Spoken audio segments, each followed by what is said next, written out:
All right, ladies and gentlemen, it's that time of the tournament season. It's that time of patch season. I haven't done a patch tier list in a while, so why do one now? Well, to be completely honest, I thought balance was pretty good. Like there was some strong gods, but the difference between like your what we would consider an S tier god and even a B tier god like wasn't like that substantial. It kind of felt like you could, outplay a lot. There was lots of like opportunities to find wins in previous patches. This patch, however, I don't think that's the case at all. And as much as I like everyone's opinions, when people come at me and say, man, this just is not the case at the lower levels, I go, no, it is the case at the lower levels. You're just not playing these strategies that are really, really strong. So I'm going to go through this stuff, and if you guys try out these strategies and you're losing at your level, I'll be surprised. But there is some stuff in this patch that seems to be incredibly powerful, and yeah. So I do think that this patch is the most imbalanced patch thus far. And I'm going to give you what my picks are for the strongest gods, all the way down to the weakest gods. Okay, so first and foremost, I'm not gonna mess around. We're going in with the S tier. The best god in the game right now is Isis, and I don't know if it's close. Isis has got Migdol spam. Isis has got Fast Mythic with Thoth. Isis has got Anubis Spearman for situations where she needs to deal with cavalry. Isis probably doesn't even need those because she can just go through Bast and get some extra economy. There isn't a bad matchup for Isis at the moment. I mean, people can point to, say, Poseidon. I don't think that's a bad matchup. I think that, maybe you have to play a little bit better, like a little bit more solid with the Isis to win. But in general, you've got Anubis Hathor, which is insane, or Bast Hathor. Hathor with Sun-Dried Mudbrick allows you to absolutely pump Migdols all over the map. So any spare gold can literally just go into more Migdols. She's also got Flood of the Nile that you grab in the Archaic Age, which gives you an extra food per second, which is a big deal when the villagers were slowed down. So every single one of these trickle techs did get a slight boost in this patch. So obviously Isis gets a boost there as well. She's got Ballista Towers for the late game with a trade route that she can push herself above population by quite a bit by using Mercenary, which might not seem like something you guys want to build, but realistically, if I've got 60 trade caravans, I got a Pharaoh on that, I got Thoth, I'm pumping Elephant, which are cheaper population. I get the boosted population from being Isis, so I'm at 250 pop max. I can spam Mercenary out, I can spam Ballista Towers out, I can spam Migdols out. I don't actually think there's many gods that can deal with that in the late game. I don't know. Maybe like if somehow we'll get to it. Maybe if somehow a Greek player can get to their late game dream against Isis, which is already, we'll talk about it, but yeah, maybe the Greek player can win, but I think Isis is beating the vast majority of gods in the late game at the moment just with that. Maybe like Ra is a bit of a tricky one in the late game for her to deal with, but Ra is dying before the late game every single time versus Isis. Greek as well, dying nearly every single time before the late game against Isis. Maybe Freyr, if Freyr gets to the late game, might be able to beat Isis, but he's dying before then as well due to the overwhelming pressure that she will put onto him. So yeah, that's Isis at the very top. Now, I could make Isis in her own tier because I do think she belongs there, but I think it's just simple right now to start talking about what else goes here. I do think that these next two gods, 3-4 gods, are a step down. So I'm going to leave Isis as the lone S tier. I think these next 4 gods are a step down, but I also think that they are very kind of close to each other, but maybe slightly Egyptian favored. So I'm going to pop Ra in here as an A tier god. I think that the only reason Ra is A tier is because he's losing to Isis. I think he beats everyone else. Legitimately, I think he beats everyone else. He's for the same reasons. He's got Sekhmet. Not Sekhmet. Well, he does have Sekhmet. We can talk about that. But he's got Hathor for the situations where you go into a boomy sort of Migdol spamming thing. He's got Sekhmet so that he can also unlock catapults in the heroic age to brutalize anyone trying to play a turtle to the mythic age. So if you play, say, Ra versus Hades, for example, and the Hades player goes 2TC versus your 2TC into a turtle to the mythic age, you're going to be able to blow through any defenses while the Hades player is advancing to the mythic age with like 2-3 catapults by empowering the siege works. Get that technology, Force of the West Wind or whatever it is. And you're going to be able to blow through their position because he's not going to be able to defend. So there's not like all the Hades player sits out in the heroic age and you just win on unit quality in the heroic age, right? And it's also blowing through their castle, their fortress and everything else. So you got that segment. You also got the Hathor for situations where you don't need to worry about that and you just want to pump Migdols, take map control against your opponent and win the game. You've also got access to Son of Osiris, which and same with Isis as well, which if you combine Migdol spam with Sobek and Son of Osiris, you're never going to lose the Son of Osiris. The idea is you're going to always Migdol push. This is something that was true in the previous patch as well, which was really, really strong. But Migdol push with Son of Osiris is a combo that is nigh unstoppable. You can't beat this combo if done correctly. No god can, I don't think, unless the Son of Osiris dies. I don't think that even the Greeks win this late game against that sort of an idea. Okay, next god here. I think this one is slightly interchangeable with the next two gods. So take this one with a slight grain of salt, but I'm going to put Set here in the A tier. The reason why Set here is kind of similar to Ra is because Set has got one idea that can crack a Ra defense. So Set is going to lose most games against Ra that go late game because Ra's units quality is just going to be better. But what Set has is super barracks. Plus he's got the catapult. Plus he's got Thoth. So all of this stuff is a timing based. So if Ra decides to shifting sands forward and take a forward town center, he's got a barracks plus catapult play, which can break the Ra, right? On that forward position. If the Ra takes a back town center, you can do a fast mythic through Thoth and try and flood, or do a shifting sands play with elephant. Thoth elephant can be pretty good to break through the Ra, because you're going to hit that first because you've got all the animals, you don't have 0 walking time and things like that. So Set has some play against Ra. I don't think Set's got that same play against Isis because you got all the monument protection.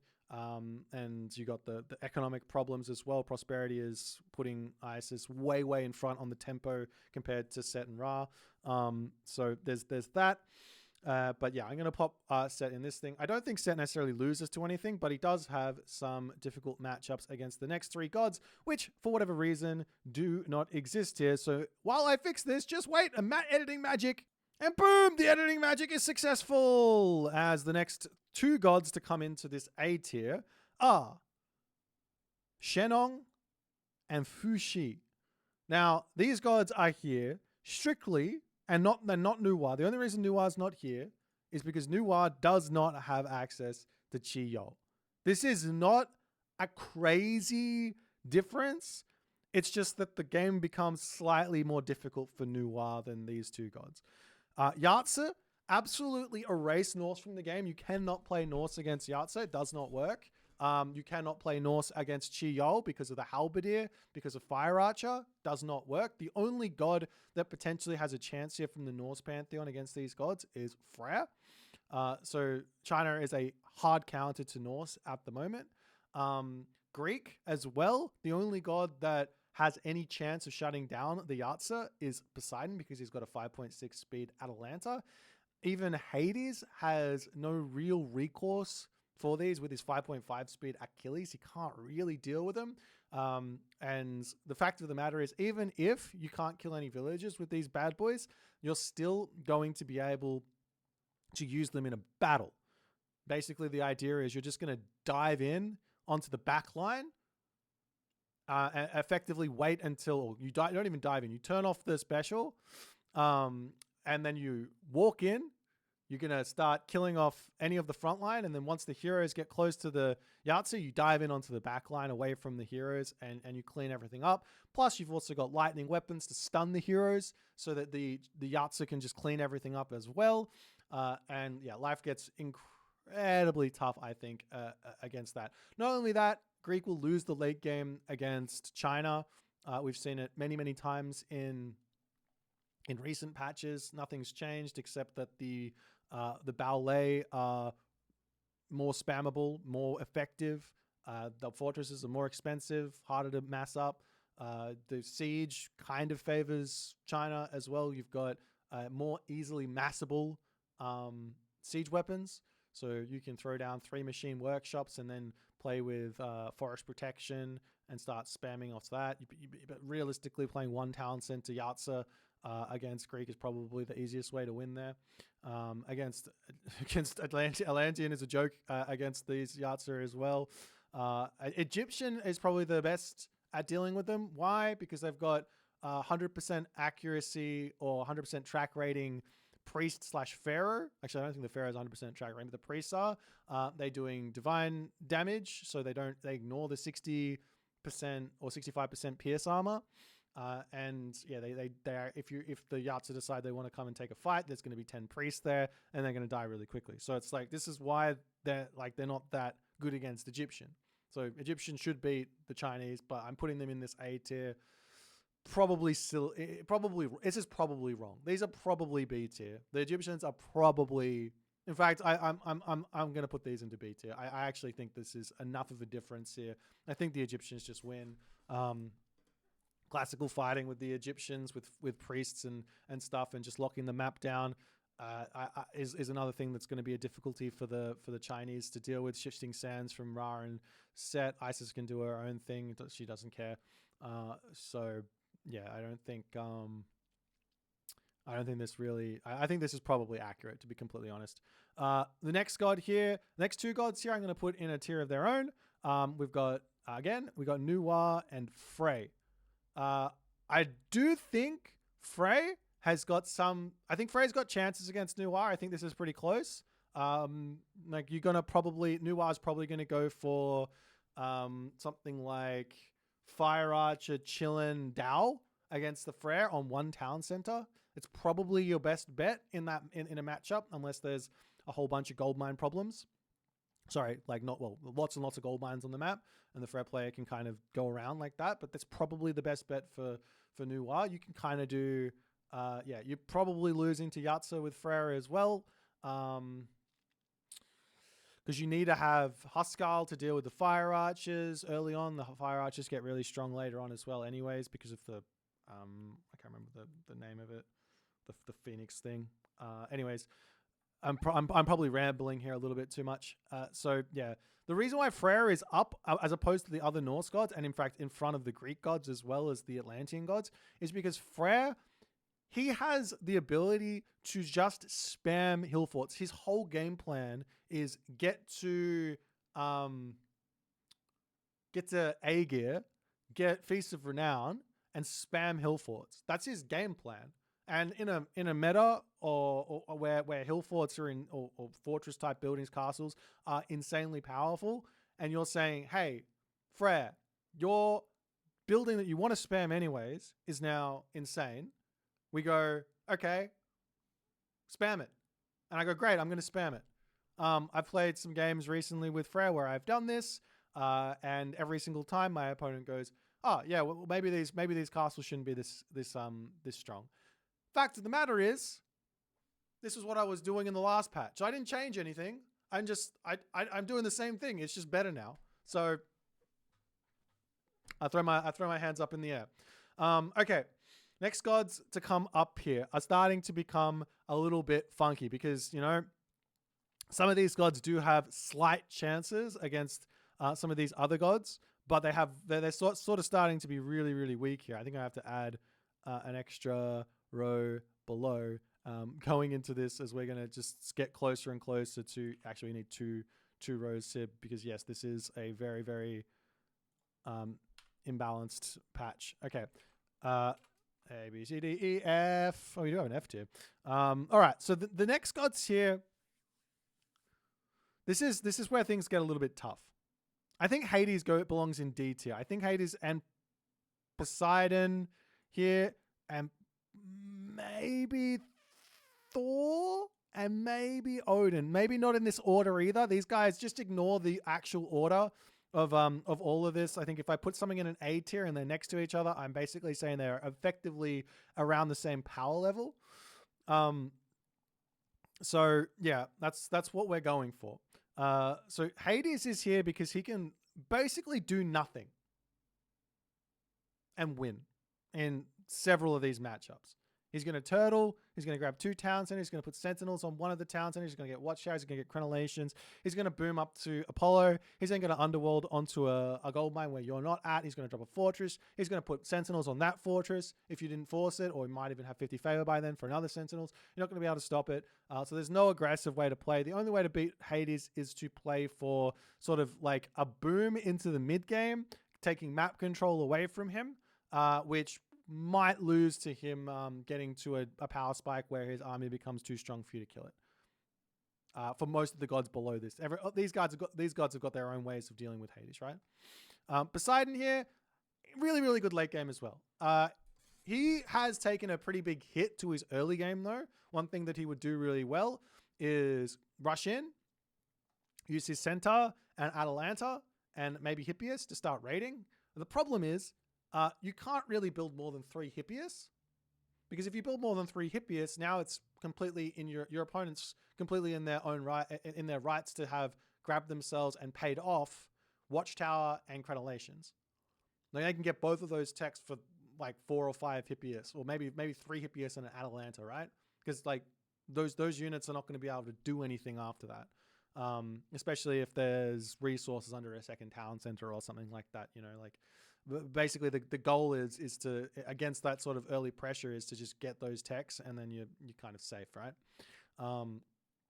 Thor is here, probably a bit higher than you'd expect considering how trash I think Norse is in this patch, but well, I mean, it's mostly just these gods at the top, right? These gods, maybe even this one here as well. These gods at the top, and this guy here.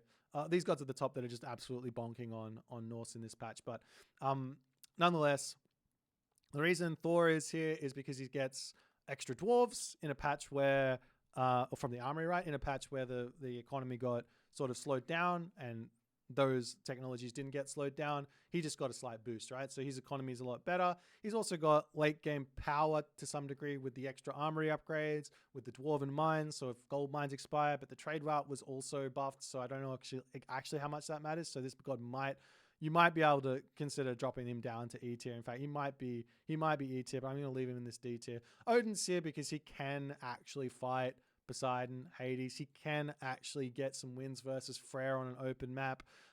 Against China, he's going to lose. Against Egyptian, he's going to lose. But he can fight these gods and have a good game. And he can fight everyone below this these gods as well. The next god on this list is going to be Zeus. He is sitting here in this E tier.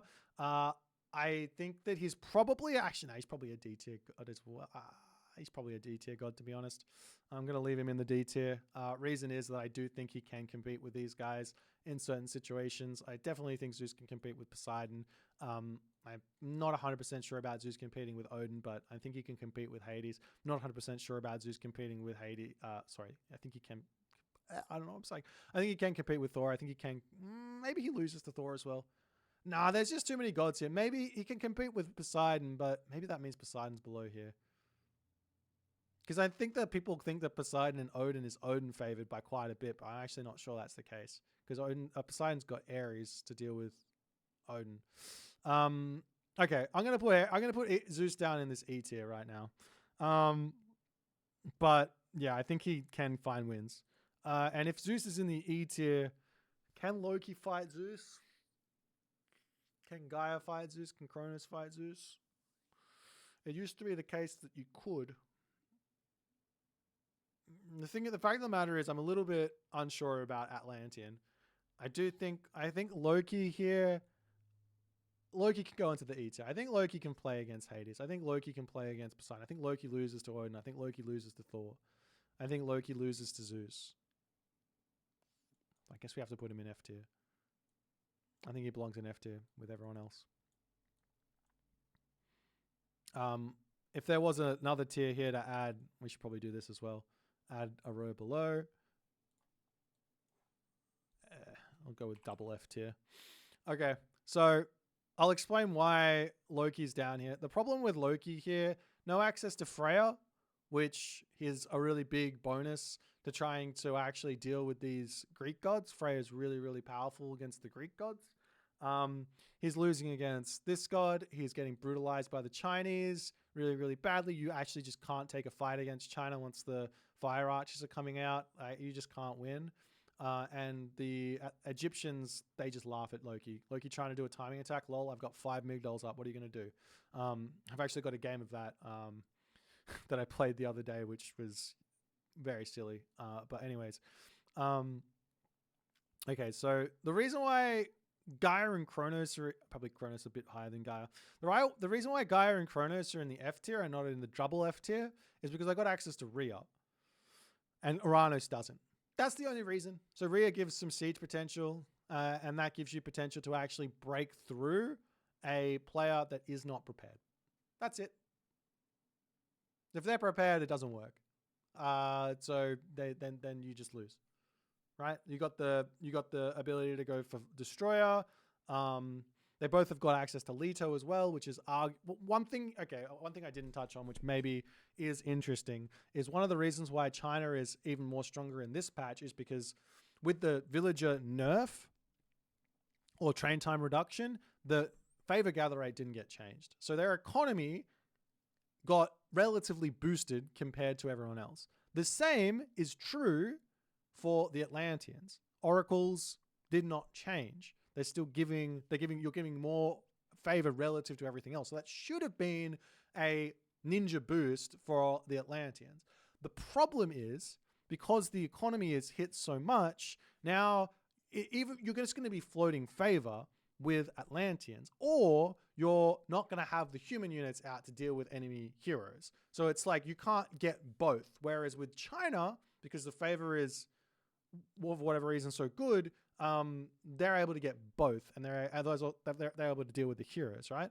So the only unit here that Kronos and Gaia can really go for is not the Promethean, because that's costing food and that's slowing you down. It's actually the Automaton. So Kronos and Gaia have both got Leto, and that should probably be your standard god to go, or standard minor god to go through to do anything. So you go Leto, except for probably against Norse, where going Leto makes no sense because they don't have any pierce damage.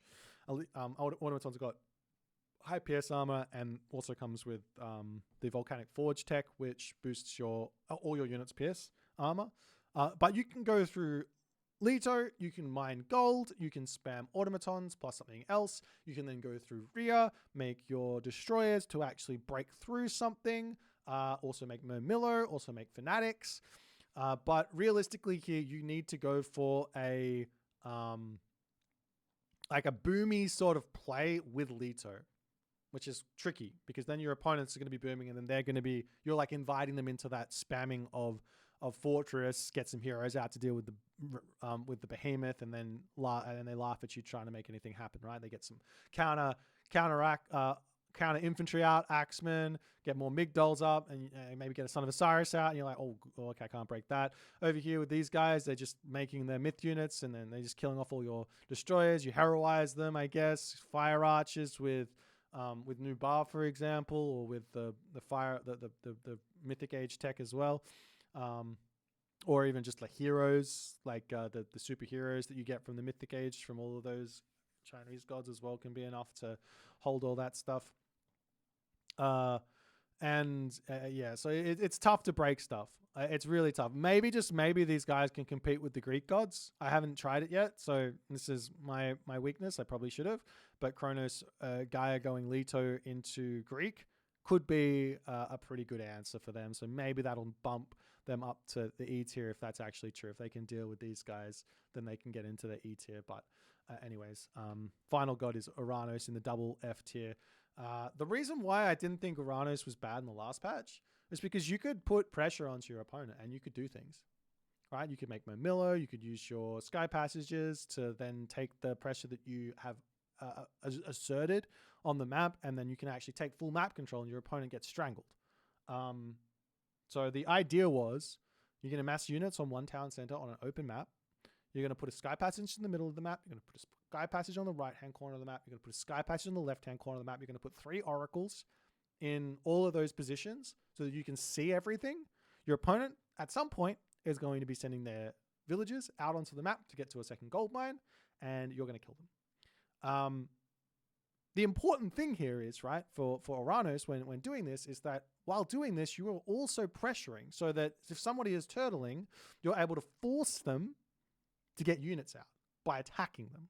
Make them spend their money, right? In this patch, they get watchtowers, they get crenellations. I can't enter their base. So a turtle with a second town center just doesn't get punished at all. In fact, if I try to go for a second town center kill, what you'll see players doing is they'll go and put 3 military buildings around their town center, or 4 military buildings around their town center.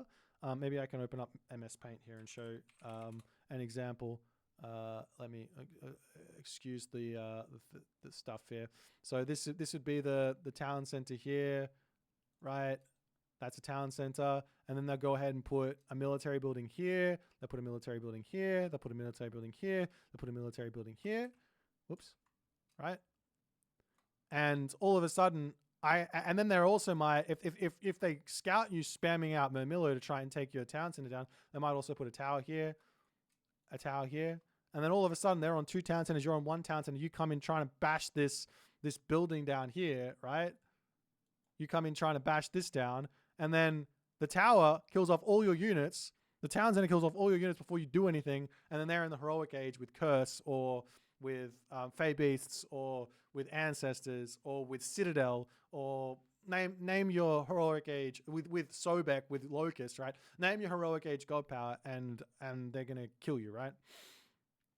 So yeah, that's I don't think 1 town center pressure is working in this patch in the slightest, and yeah, at least with Oranos, right? There's some stuff that does work, like with China, it works nicely because you get fire archers. 1 town center pressure, fire archers, it means that building positioning, good luck. I can just shoot your town center down. I can shoot your towers down. Good luck stopping it, right? If you're not going to build units, you're going to get punished. You're going to lose it, right? Egyptian, they're just going to make catapults at you and you're going to die. I mean, you can't turtle against them. It's not going to work. Well, at least ISIS won't, but ISIS has got other options, right?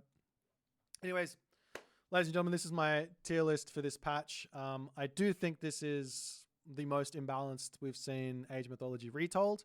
And if you guys want to hear more of my opinions on this, please let me know. I'm basically planning a big video on what this patch has done and why it's in the state it is, and all of that stuff that goes into it at the moment. If you guys have got problems with my tier list and think that you can point to like win rates and stuff to prove that things aren't exactly like they are here, all I'm saying is that there's strategies that are just too potent, too strong, and the reason why win rates aren't looking like this tier list is probably just because players aren't playing the game correctly. So try out some of the strategies that you're seeing with these top tier gods.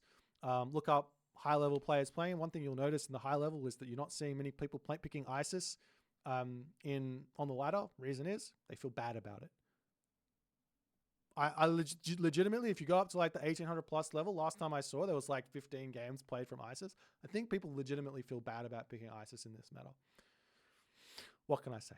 Anyways, hope you guys enjoyed the tier list, and hope you're enjoying the building spammage, the fortifications, and all the other good stuff. If you are enjoying it, make sure you let me know. Tell me why you're enjoying it so that I can at least add those sort of things into the next video. If you really want to see the next video and you have any sort of comments and suggestions to add into it, please let me know. I'm gonna be trying to talk about this and be serious about ways in which we can maybe continue down this path to balance the game, or potentially ways we can maybe take a step backward and maybe think about why things were so good balance wise in the recent patch, and maybe how we can sort of work towards getting that back. Anyway, so if you guys enjoyed, leave a comment, hit the subscribe button, and I'll see you guys in the next game.